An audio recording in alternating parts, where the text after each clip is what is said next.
Chapitre 31, Lamed Aleph, première partie.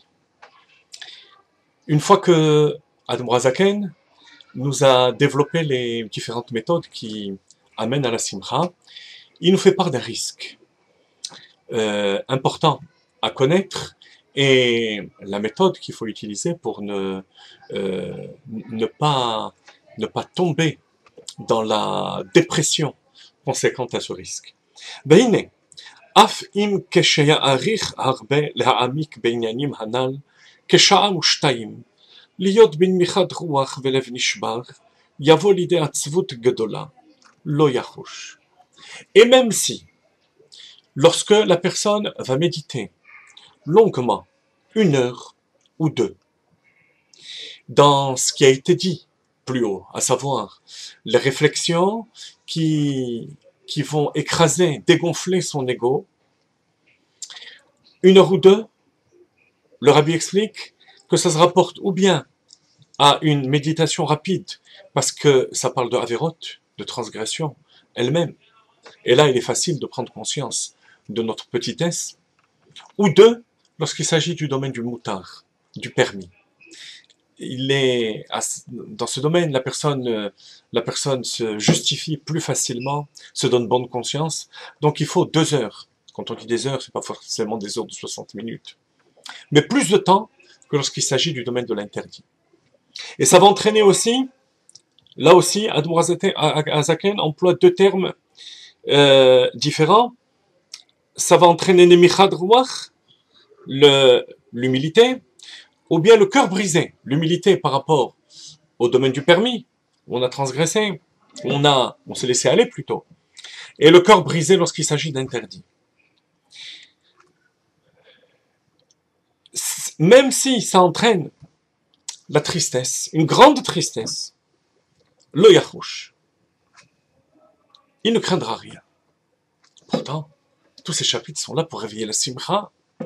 Et là, on nous dit que ça va entraîner la tristesse, non pas l'amertume, qu'on appellera tout à l'heure, enfin plus loin, dans les prochains cours, merirut, mais atzvut. Malgré tout, lo yachouch. Il ne doit pas avoir peur. Alors c'est déjà, bien entendu, rassurant de savoir qu'on est dans la bonne voie. Mais, encore faut-il le comprendre. Chassidut Chabad, c'est comprendre. Chochma bin Da'at. Alors pourquoi est-ce que c'est pas grave?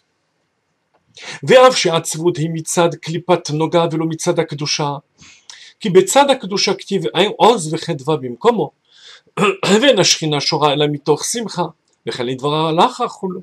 Et bien que la tristesse, qui n'est pas un interdit de la Torah, bien que ce soit très grave, il ne s'agit pas d'interdit. Donc il ne s'agit pas du mal de Klipat Noga, à plus forte raison qu'il ne s'agit pas de Gimel Klipot Atmeont. Il s'agit de ce qu'on appelle le Tov de Klipat Noga, le bien de Klipat Noga. Mais ça ne doit pas être l'aspiration du juif. Torah et Mitzvot, c'est le domaine de la Kedusha. Comme nos maîtres disent, la Shrina ne réside que lorsqu'il y a la Simcha. De même pour comprendre la Halacha, la Simcha. Or là, les différentes méthodes nous ont entraînés à de la tristesse. Pourtant, Admor HaZaken nous dit, c'est intéressant, lo yachouch, ne crains rien. Et il rapporte encore dans la parenthèse, pour appuyer, pour étayer cette affirmation que la simcha, que dans la Kedusha il n'y a que la simcha, et même la tristesse qui provient de Avodat Hashem n'est pas une bonne chose.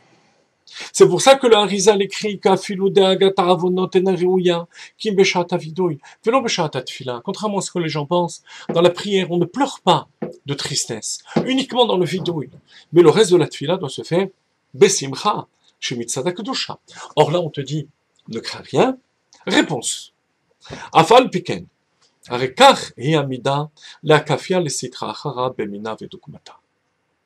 C'est la voie normale qu'il faut employer pour annuler la sitra achara, bemina vedugumata, en utilisant le même genre, donc le genre dont on parle, ou dogmata, ou quelque chose qui ressemble. Et par rapport à ces 2 termes, on nous cite 2 expressions, kema marazal, mineu be, abba, lishdebe narga. C'est avec la forêt, que l'on coupe la forêt. La manche, pardon, le manche de la hache, excusez-moi, c'est du bois. C'est ce qui va servir à lancer la hache, qui est en fer, en métal, pour couper le bois. De même, il va falloir utiliser, certes, le bien, mais de klipat noga pour annuler les klipotes. Ça, c'est ce qu'on appelle dogmata. Quelque chose qui ressemble, comme le manche, qui est un moyen indirect de couper le bois. Ce qui coupe le bois, c'est le métal. Le manche va servir de manière directe. Ça, c'est dogmata. Et mina, c'est une Gemara dans Sanhedrin, une expression dans Sanhedrin, où la Gemara rapporte les épisodes de Ovadia, le prophète Ovadia qui était l'élève d'Elisha, qui était l'élève d'Eliyahu Navi, lui-même, Elisha. Ovadia a prophétisé contre Édom. Pourquoi Ovadia? Parce qu'il était lui-même guerre édomi. C'était un guerre, un converti d'Édom. Donc on prend la klipa, ce qui était dans la klipa, la neshama de Ovadia qui était dans la klipa pour détruire la klipa. La deuxième expression est dans Shabbat. Au pagabo kayotsebo. Il y a un serpent qui est tombé dans le Beth Midrash et un élève qui allait le tuer. Le Rav qui était là-bas, la Mora qui était là-bas, a dit paga kayotsebo. Il faut un serpent pour tuer un serpent. Serpent, c'est-à-dire quelqu'un de sanguinaire. Il y a une discussion, là-bas, est-ce qu'il s'agit d'une expression dégradante pour la personne ou pas? Mais en tout état de cause, pour tuer, il faut que quelqu'un ait un instinct sanguinaire. Donc, la réponse, vous l'avez compris, chers amis, c'est que même si on tombe momentanément, et ce mot est très important, vous allez le voir revenir plus tard, momentanément, rapidement, dans un état de tristesse, lo yahush. Il va falloir ce moment de tristesse pour donner un coup de fouet à la personne qui va se reprendre en main pour annuler son ego et retrouver la simcha.